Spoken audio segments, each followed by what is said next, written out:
شب قدر میں جبریل اترتے ہیں، فرشتے اترتے ہیں، ساری دنیا میں پھیل جاتے ہیں، پھر جو لوگ دعائیں کر رہے ہیں، نمازیں پڑھ رہے ہیں، ان کے ساتھ آمین کہتے ہیں۔ پھر جب اذانیں ہو جاتی ہیں تو سارے فرشتے اکٹھے ہوتے ہیں، جبریل سے پوچھتے ہیں کیا ہوا؟ تو جبریل کہتے ہیں اللہ نے سب کو معاف کر دیا، 4 آدمیوں کا کیس پینڈنگ، کہ یہ جب تک یہ کام کر رہے ہیں معافی نہیں، چھوڑ دیں گے معاف۔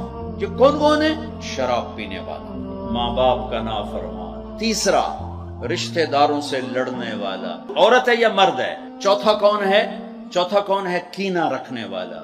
کینہ کسے کہتے ہیں؟ کہ میں ان کو نقصان پہنچانا چاہتا ہوں۔